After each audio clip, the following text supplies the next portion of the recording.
Hello மக்களே, 90s கிட்ஸுக்கான Sunday juice தாங்க பார்க்க போகிறோம். ஆமாங்க, வேப்பிலை வந்து மோஸ்ட்லி சண்டே எல்லார் வீட்லேயும் இருக்கும். நம்ம வந்து இப்போ கொடுக்குறதில்ல. இப்போ வந்து தம்பி வந்து பூச்சி கடிக்குதுன்னு நைட்டு ஃபுல்லாக அலறான். ஆனால் நம்ம என்ன பண்ணிடுறோம், 6 மந்த்ஸ்க்கு ஒன்ஸ் எல்டோமன் அந்த மாதிரி சிரப் ஏதாவது வாங்கி கொடுத்துட்றோம்.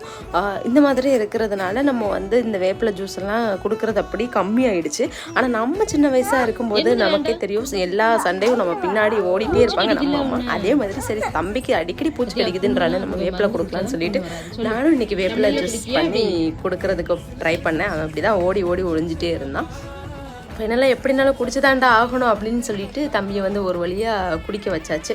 என்றைக்குமே வந்து இயற்கையாக கொடுக்குற மருந்துக்கும் நம்ம செயற்கையாக பண்ணுற மருந்துக்கும் நிறைய டிஃப்ரென்ஸ் இருக்குது. அதனால் எப்போதும் இயற்கையும் குழந்தைங்களுக்கு பழக்குங்க. அடிக்கடி இந்த மாதிரி ஜூஸ் போட்டு கொடுங்க. ஸோ கிருமி எல்லாம் செத்து போயிடும். கொஞ்சம் ஹெல்த்தியாகவும் இருக்கலாம். ஸோ இதை வந்து ஃபாலோ பண்ணுங்க. டாடா பாய்.